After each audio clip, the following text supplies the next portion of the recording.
नमस्कार. मी उदय सरळ बिलिंग अकाउंटिंगच्या डेमोमध्ये आपलं स्वागत करतो. आज आपण अकाउंटिंग या सॉफ्टवेअरचा डेमो पाहणार आहोत. जेव्हा तुम्ही सॉफ्टवेअर इन्स्टॉल कराल तेव्हा तुमच्या समोर ही बेसिक विंडो येऊन जाईल. यामध्ये तुम्हाला महत्त्वाच्या लागणाऱ्या गोष्टी sale, purchase, item master, customer outstanding, sales register, purchase register या सर्व गोष्टी तुम्हाला होम स्क्रीनवरती मिळून जातील. त्यानंतर आता फर्स्टली आपण आयटम क्रिएट करणं महत्त्वाची गोष्ट ती पाहून घेऊ. त्यासाठी त्या आयटमला क्लिक करा. त्यानंतर तुम्हाला इथे आयटम क्रिएट करण्यासाठीची ही विंडो येऊन जाईल. यामध्ये तुम्हाला item code, item description, item groups हे भेटून जातील. आता फर्स्टली एक आयटम क्रिएट करू आपण. या सर्व गोष्टी इनेबल करण्यासाठी तुम्ही इन्व्हेंटरी सेटिंग्स इथे आयटम फीचर्समध्ये तुम्ही प्रोडक्ट रिलेटेड जे ऑप्शन्स अवेलेबल आहेत त्यातून एनेबल डिसेबल करू शकता. जसं की इथे आयटम कोड आहे, alternate unit for items, additional description for item, serial number wise stocks, ज्या ठिकाणी आपण प्रोडक्टला युनिकली आयडेंटिफाय करण्यासाठी आयटम कोड व्यतिरिक्त अदर कोड देखील यूज केला जातो, जसं की EMI नंबर वगैरे. तो आहे इथे सिरियल नंबर. असे भरपूर सारे ऑप्शन्स इथे अवेलेबल आहेत. तुम्हाला जे लागतात ते तुम्ही इथून एनेबल डिसेबल करू शकता. आता मी काही गोष्टी इथे एनेबल केलेल्या आहेत त्याप्रमाणे आपण ते फिलअप करून घेऊ.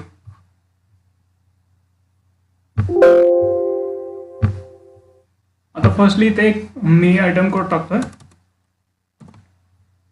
त्यानंतर प्रोडक्ट डिस्क्रिप्शन, इथे ग्रुप्स आहेत. इथे आता समोर दिसत असतील तुम्हाला मेन ग्रुप आहे, बाकी गोदरेज वगैरे हे जे ग्रुप दिसत आहेत हे आपण इथे क्रिएट करू शकतो. आयटम ग्रुप बटनला क्लिक करा. इथे तुम्ही न्यू ग्रुप क्रिएट करू शकता. जसं की मी इथे इलेक्ट्रिक असा ग्रुप क्रिएट करतोय. तसे तुम्ही इथे मल्टिपल ग्रुप क्रिएट करू शकता. हे ग्रुप कशासाठी, तर आपण जे काही प्रोडक्ट इन्सर्ट करतो ते आपल्याला वेगवेगळ्या पद्धतीने आयडेंटिफाय करण्यासाठी हे ग्रुप्स यूज केले जातात. स्पेशली जसं की electronic products, food products for example. मी इथे आता सॅम्पलसाठी मेन ग्रुप घेतोय. इथे युनिट्स आहेत, बाय डिफॉल्ट युनिट्स इथे अवेलेबल आहेत. तुम्हाला या व्यतिरिक्त जर काही अजून युनिट करायचे असेल तर तुम्ही या बटनला क्लिक करा, प्रायमरी युनिट. इथून तुम्ही युनिट्स बनवू शकता. इथे मी ह्या सॅम्पल्स प्रोडक्टसाठी नंबर हे युनिट सिलेक्ट करतोय. त्यानंतर इथे GST रेट आहे. तुम्ही इथून GST रेट त्याचा सिलेक्ट करू शकता. तुम्हाला इथे HSN कोडचा ऑप्शन दिलेला आहे. इथे HSN कोड जे तुम्ही टाकाल ते इथे लिस्ट आउट होतील. HSN कोड अपडेट करण्यासाठी या बटनला क्लिक करा. इथून तुम्ही नवीन कोड टाकू शकता. सेव्ह. आता आपण जो टाकलेला कोड होता तो इथे लिस्ट आउट होऊन जाईल. त्यावरती क्लिक करा.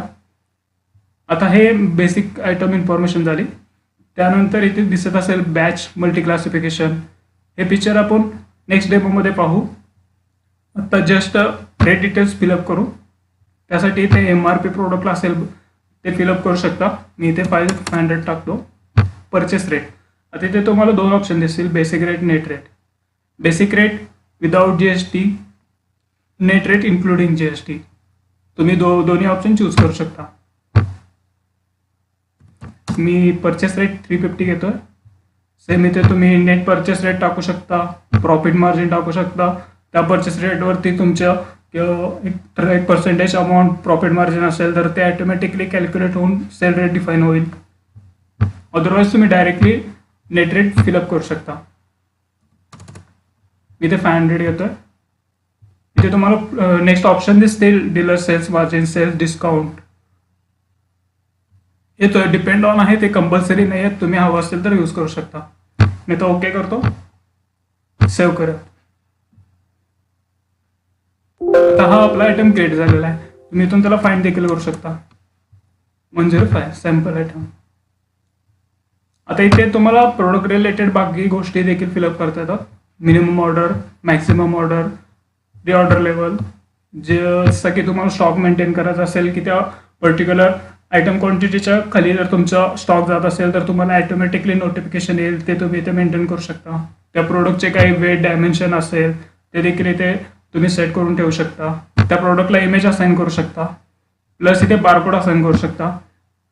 त्यासाठी तुम्ही ते बारकोड एनेबल करण्यासाठी इन्व्हेंटरीमध्ये जा, इन्व्हेंटरी सेटिंग्स, इथे तुम्हाला ऑप्शन दिसेल बारकोड. तसंच तिथे तुम्हाला बॅच देखील ऑप्शन दिसेल, ते तुम्ही एनेबल करू शकता. तर बारकोड एनेबल करण्यासाठी बारकोडला क्लिक करा, एनेबल बारकोड कंपनी कोड. त्यानंतर ना इथे आपल्यात अजून एक ऑप्शन आहे की तुम्ही ऑटो बारकोड जनरेशनला जर क्लिक केलं, ज्यावेळी तुम्ही परचेस कराल त्यावेळी तो बारकोड ऑटोमॅटिक जनरेट करेल. डिपेंड तुम्ही जे काही प्रिफिक्स द्याल किंवा अदरवाईज त्या आयटम डिस्क्रिप्शनवरून तो ऑटो बारकोड जनरेट करेल. मी इथे अप्लाय करतोय. तर या प्रोडक्टला आपण एक सॅम्पल कोड बारकोड सेट करू, सेव्ह. आता मी जो बारकोडचं सेटिंग केलंय ते असं आहे की ज्यावेळी मी आयटम क्रिएट करेन त्यावेळी तो बारकोड त्याला सेट व्हावा. सो इथे मी क्लिक केलं, आयटम क्रिएट केल्यानंतर त्याला ऑटोमॅटिकली बारकोडचं डिस्क्रिप्शन सेट झालेलं आहे. आता हे आपलं आयटम क्रिएट झालेलं आहे. इथे तुम्ही जितके नंबर ऑफ आयटम्स क्रिएट कराल ते इथे लिस्ट आउट होऊन जातील. सॅम्पल यामध्ये जर काही कन्फ्युजन असेल तर इथे यूट्यूब लिंक दिलेला आहे, तुम्ही इथून बघू शकता. आता हा आयटमचा मी विंडो क्लोज करतोय. हे झालं आयटम परचेस. आता आपण आयटम्स क्रिएशन झालं. आता आपण आयटम परचेसला क्लिक करू. आता आपल्याला प्रोडक्ट परचेस करायचा आहे. सो फर्स्टली हे परचेसचं ऑप्शन आहे.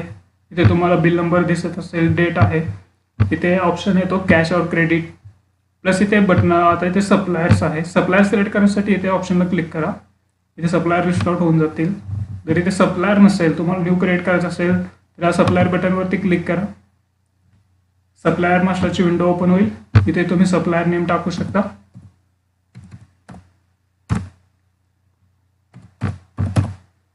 सप्लायर, इथे सप्लायरचा जीएसटी नंबर टाका. त्यानंतर तुम्ही इथे त्याच्या ॲड्रेस डिटेल्समध्ये ॲड्रेस फिलअप करू शकता.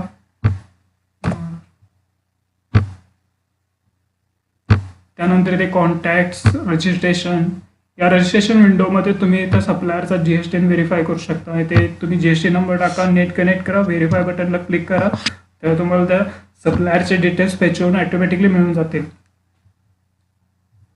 प्लस इथे ऑदर्समध्ये गेल्यावरती तुम्हाला त्या सप्लायरसाठी क्रेडिट पिरियड सेट करता येतो, क्रेडिट लिमिट देखील सेट करता येतं, सेल्स पर्सन सेट करता येतो, price group, different price group असेल, आपण तो सप्लायरकडून होलसेल रेटमध्ये घेत असो तर ते देखील आपण सेट करू शकतो.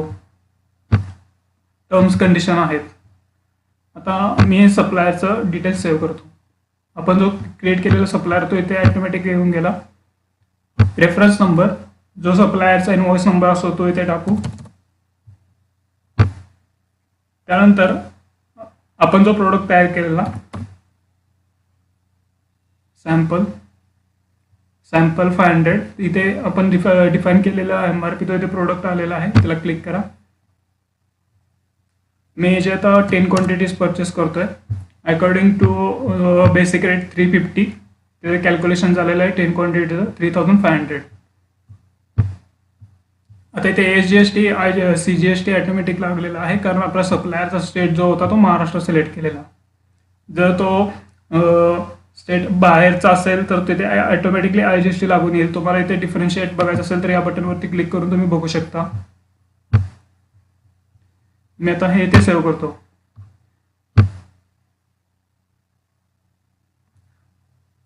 तर अशा प्रकारे हे आपलं परचेसचं ऑप्शन क्लिअर झालेलं आहे. इथे आपल्याला सॅम्पल आयटमचे 10 क्वांटिटी परचेस केलेले आहोत. आता हे सॅम्पल परचेस झालं. आता आपण सेल्सवरती जाऊ. सेल्सवरती गेल्यावरती हे तुमच्या समोर सेलची विंडो येऊन जाईल. इथे तुम्हाला 2 ऑप्शन भेटतील, sales bill, GST, quick bill.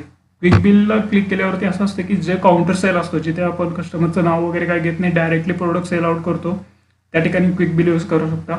Otherwise जर तुम्हाला टॅक्स इनवॉइस द्यायचं असेल तर GST बिलला क्लिक करा. आता इथे बाय डिफॉल्टली डेट वगैरे आलेला आहे. आता इथे कस्टमर लिस्ट आउट होतील. सेम प्रोसेस आहे. कस्टमर न्यू क्रिएट करायचं असेल तर बटनला क्लिक करा. इथून तुम्ही न्यू कस्टमर क्रिएट करू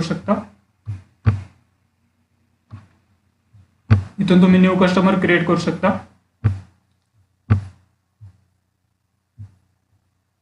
मी आपण ज्या कस्टमर क्रिएट केलेला आहे त्यामधील एक सिलेक्ट करतोय.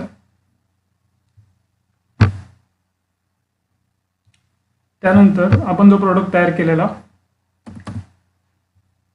इथे सॅम्पल 10 क्वांटिटी दिसत आहेत 500 MRP वाला, आम्ही ते सिलेक्ट करतोय. त्याची आपण 2 क्वांटिटी सेल आउट करू. आपण त्याचा जो रेट लावलेला 500 सेल रेट तो इथे कॅल्क्युलेट झालेला आहे. त्याच्या अकॉर्डिंगली 2 क्वांटिटीचं 1000 रुपीज कॅल्क्युलेशन झालेलं आहे. आता हा सप्लायर जो होता तो बाहेरचा असल्यामुळे तिथे IGST लागलेला आहे, ते तुम्हाला दिसेल. आता हे इनवॉइस मी सेव्ह करतो. ते सेव्ह केल्यावरती तुम्हाला डायरेक्टली ई-वे बिलचा ऑप्शन जनरेट होईल की तुम्हाला यावरती ई-वे बिल काढायचं आहे का. येस केला तर ई-वे बिल निघेल, अदरवाईज नो केला तर ते डायरेक्टली कंटिन्यू करेल. अपडेट इथे प्रिव्ह्यू बटनला क्लिक केल्यावरती आपल्याला सॅम्पल रिपोर्टची स्क्रीन ओपन होईल. इथे यामध्ये तुम्हाला 50+ इनवॉइस फॉर्मॅट भेटून जातील. तुम्ही यामधील कोणताही चूज करू शकता. मी सॅम्पलसाठी हा चूज करतोय. इथे तुम्हाला बँक डिटेल्स ते फिलअप करू शकता तुम्ही.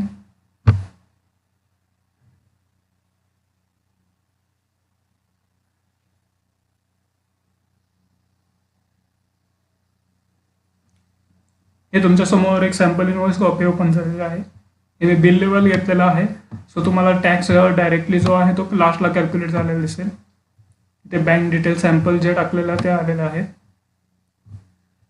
हे इनवॉइस फॉर्मॅट सॅम्पल आहे, इथून तुम्ही PDF मध्ये देखील याला सेव्ह करू शकता.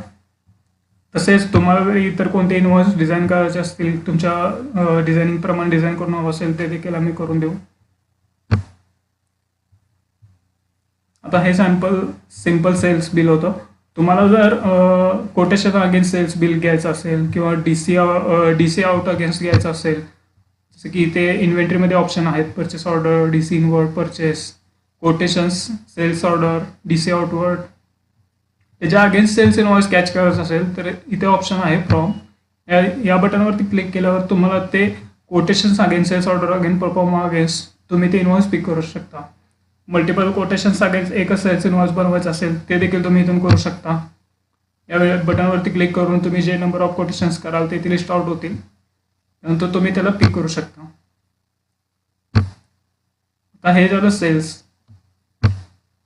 आता आपण त्या कस्टमरचं आउटस्टँडिंग बघण्यासाठी चेक करू. इथे परत करत असाल बसवेश्वर राज स्टोअर्स हा आता कस्टमर होता. आउटस्टँडिंगचा रिपोर्ट आपण चेक करू. इथे रिसिवेबल बॅलन्सला क्लिक करा. इथे ग्रुप सिलेक्ट करा, कस्टमर्स, ओके करा. इथे तुम्हाला number of customers list out झालेले दिसतील ज्यांचे आउटस्टँडिंग आहे ते. इथे लास्टला चेक कराल तर आजचं लास्टचं बिल बसवेश्वर राज स्टोअर्स यांचं 1000 रुपीज आउटस्टँडिंग आहे, ते तुम्हाला लिस्ट आउट होऊन जाईल. पर्टिक्युलर रिपोर्ट तुम्ही सिंगल पार्टीचा हवा असेल तर तुम्ही इथे त्याचं नाव जरी टाईप केलं तरी तो देखील तुम्हाला मिळून जाईल. हा बघा त्यांच्यासमोर फक्त ओनली त्यांचा रिपोर्ट येतोय. याचे सेम प्रोसेसमध्ये तुम्ही राईट क्लिक कराल तर त्यावेळी ते क्विक रिपोर्ट, एक्सेल रिपोर्ट हे रिपोर्ट तुम्हाला भेटून जातील. क्विक रिपोर्टला क्लिक करा. इथे तुम्हाला पर्टिक्युलर सगळ्यांच्या एक्सेलमध्ये PDF मध्ये रिपोर्ट भेटून जाईल, तर तुम्ही त्यांना प्रिंट मारून देऊ शकता. इथे तुम्हाला व्ह्यूज पण भेटून जातील, group by, ageing by, ledger list directly. हा होता रिसिवेबलचा रिपोर्ट. सेम सेल्स रजिस्टरचा चेक करू. इथे टुडे, मंथली, इयरली, क्वार्टरली तुम्हाला रिपोर्ट भेटतात. आज आपण जे इनवॉइस मारलं त्याचा रिपोर्ट येत आहे. तुम्ही इथे व्ह्यूज चेंज करून बघू शकता. इथे सेम हे रिपोर्ट तुम्ही राईट क्लिक करून एक्सेलमध्ये किंवा PDF फॉर्मॅटमध्ये देखील देऊ शकता. इथे तुम्ही कॉलम व्ह्यू चेंज केला तर इथे तुम्हाला टॅक्स बायफर्केशन कॅल्क्युलेट झालेला दिसेल. सॅम्पलसाठी अजून व्ह्यूज आहेत, तुम्हाला जो योग्य सुटेबल वाटेल तो तुम्ही इनेबल डिसेबल करू शकता. सेम परचेससाठी आहे. स्टॉक लिस्टला स्टॉक चेक करण्यासाठी स्टॉक लिस्टला क्लिक करा. नंबर ऑफ प्रोडक्ट्सना क्लिक करा, ओके करा.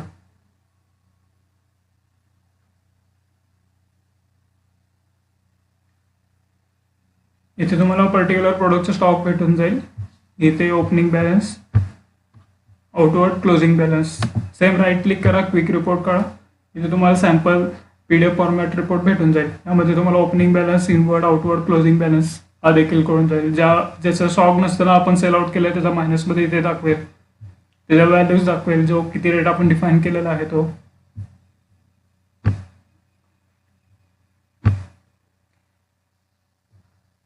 आता या सेलच्या अगेन्स्ट रिसिप्ट एंट्री ज्या कस्टमरकडून पेमेंट आले त्यासाठी ते रिसिप्टला क्लिक करा. रिसिप्टचे वाउचर एंट्री ओपन होईल. त्यामध्ये तुम्ही कस्टमरचं नाव टाईप करा. कस्टमरचं नाव लिस्ट आउट होऊन जाईल. त्याचे टोटल आउटस्टँडिंग जे आहे ते येऊन जाईल. त्या अगेन्स्ट त्यांनी किती अमाऊंट दिले त्याची एंट्री करू शकता. 1000 रुपीज एंट्री होतो. इथे ते क्लिक एंटर मारल्यानंतर ना तिथे त्याचे नंबर ऑफ इनवॉइस इथे लिस्ट आउट होतील. आपण लास्टचं जे इनवॉइस होतं त्याला क्लिक करू. Okay, accept. नंतर तुम्ही इथे सिलेक्ट करायचा की कॅश आले का बँक आहे. कॅश असेल तर सी टाईप करा, कॅश अकाउंटवरती ट्रान्सफर करू शकता. बँक असेल तर जे काय तुमच्या बँकचं नाव लेजर क्रिएट केलेलं असेल ते तुम्ही सिलेक्ट करू शकता. SBI सिलेक्ट करतोय. त्यानंतर तुम्हाला इथे ऑप्शन येतो की NFT केले, RTGS केले, चेक आहे ते बाकी डिटेल्स तुम्ही फिलअप करू शकता. ते बँक नेम, कोणत्या बँकेतून चेक आला वगैरे सगळे फिलअप करून सेव्ह करू शकता. हे झाले आपली रिसिप्टची entry. Same like purchase against payment आहे. हे तुम्हाला होम स्क्रीनवरती ऑप्शन भेटून जातील. इन डेप्थमध्ये जर तुम्हाला बाकी अकाउंटिंग वाउचर एंट्रीज करायचे असतील तर इथे अकाउंट मॉड्यूल आहे. यामध्ये तुम्ही वाउचर एंट्रीज करू शकता. यामध्ये Contra, credit note, debit note, general, expense vouchers वगैरे हे सगळं दिलेलं आहे. आपल्याकडे बल्क रिसिप्ट आणि बल्क पेमेंटचा हा देखील ऑप्शन आहे. तुम्ही एकाच पार्टीवरून मल्टिपल इनवॉइस त्यांच्या अगेन्स्ट झाला असेल आणि त्यांनी डायरेक्टली पेमेंट केलं असेल तर तुम्ही डायरेक्टली बल्कमध्ये त्यांचे रिसिप्ट एंट्रीज मारू शकता. इंडिव्हिज्युअली सिंगल एंट्री मारण्याची गरज नाही आहे. तुम्ही डायरेक्टली इथे कस्टमर सिलेक्ट करा. त्यांचं सगळे लिस्ट आउट होऊन जातील. त्यांनी रिसिव्ड अमाऊंट जेवढी किती जे तुम्हाला पे केले ते तुम्ही इथे डायरेक्टली टाका. सपोज 10,000 त्यांनी पे केलं. इथे सिलेक्ट ऑल करा किंवा ऑटो फिल म्हटलं तर ते इनवॉइस अगेन्स्ट ॲडजस्ट करून घेईल. उरलेली अमाऊंट ते ड्यूमध्ये टाकेल, उरलेल्या 2 इनवॉइसचे. ॲक्सेप्ट करा. इथे विचारेल ते कॅश आले का बँक आहे. बँक असेल तर बँकला क्लिक करा. ते अमाऊंट त्या ठिकाणी रिफ्लेक्ट होईल. बाकी बँकचे टाईप्स तुम्ही बाकी डिटेल्स भरून सेव्ह करू शकता. आपलं एक सॉफ्टवेअरमध्ये फीचर आहे ऑटो रिसिप्ट, ऑटो पेमेंट. हे तुम्ही इथून देखील शॉर्टकट स्क्रीनवरती आणू शकता. अदरवाईज तुम्हाला अकाउंट वाउचरमध्ये मिळूनच जाईल. याचमध्ये तुम्हाला अकाउंटिंगमध्ये बाकी बँक रिकन्सिलेशन आहे, अकाउंटचे बेसिक रिपोर्ट्स आहेत. यामध्ये तुम्हाला डे बुक वगैरे भेटून जाईल. इथे फायनल रिझल्टला profit loss, balance sheet, profit लॉसवर क्लिक करून दाखवतो त्याचा ॲक्च्युअल व्ह्यू कसा आहे शॉर्टमध्ये.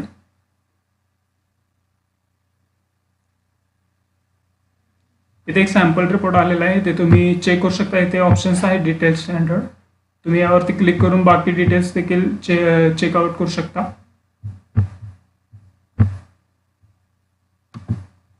सेम हा देखील रिपोर्ट एक्सेलमध्ये काढू शकता तुम्ही. आता मोस्टली आपला कन्सर्न असतो की आपण हे जरी सॉफ्टवेअर यूज केलं तर आपल्याला जे रिपोर्ट आहेत ते CA न द्यायचे असतात.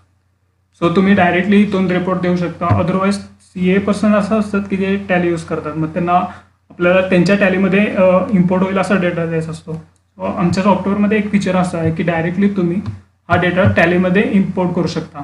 सो त्यासाठी टूल्सला जा. टूल्समध्ये फाईल अँड लिंक आहे. एक्सपोर्ट टू टॅली, एक्सपोर्टला क्लिक करा. त्यामध्ये एक्सपोर्ट टू टॅली हा ऑप्शन आहे. त्यावरती क्लिक करा. तुम्हाला इथे डिटेल्स विचारेल, including master, transaction with master, transaction without master. ते तुम्ही CAची डिस्कस करून किंवा तुमच्या टॅक्स पार्टनरशी डिस्कस करून तुम्ही ठरवू शकता आणि तुम्हाला हवा तो डेटा त्यांना देऊ शकता टॅलीमध्ये डायरेक्टली. प्लस जर तुम्हाला स्वतःहून जर डिटेल्स GST रिटर्न करायचं असेल तर आपल्याकडे ऑप्शन आहे कंप्लायन्सेस. इथे क्लिक करा. इथे तुम्हाला GSTचे फॉर्म्स दिले जातील. इथे तुम्ही GST 1, GST 2, 3B इथून स्वतः देखील तुम्ही अपलोड करू शकता. अदरवाईज तुम्हाला रिस्क वाटत असेल तर डायरेक्टली CA थ्रू तुम्ही अपलोड करू शकता. हे अपलोडेशनचे व्हिडिओ तुम्हाला वेबसाईटवर भेटून जाईल. प्लस आता इथे तुम्हाला मास्टर्समध्ये ऑप्शन आहे. इथे कंपनी रिलेटेड काही सेटिंग करायचं असेल तर तुम्ही कंपनी इन्फोला क्लिक करा. इथे कंपनीचे बाकी डिटेल्स भेटून जातील तुम्हाला. तुम्ही जे फिलअप केलं असं कंपनी क्रिएशन टाईमला इथे रजिस्ट्रेशन डिटेल्स आहेत, कॉन्टॅक्ट डिटेल्स इथे आहेत जे आपल्या इन्व्हॉइसवरती रिफ्लेक्ट होतात. या व्यतिरिक्त तुम्हाला इथे इन्व्हेंटरीमध्ये इन्व्हेंटरी सेटिंग्सला बाकी इन्व्हेंटरीचे फीचर्स भेटून जातील, ज्यामध्ये तुम्हाला ईवे बिल इथं ऑप्शन आहे.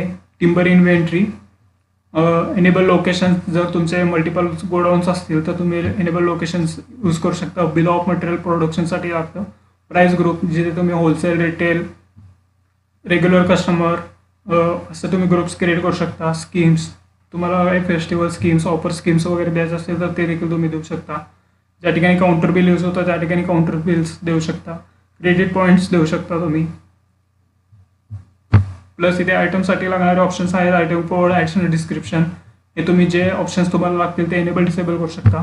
ट्रान्झॅक्शन सेटिंग, तुम्हाला कोणते कोणते ट्रान्झॅक्शन लागतात, परचेस, डिलिव्हरी चलन, परचेस रिटर्न, हे तुम्ही एनेबल डिसेबल करू शकता इथून.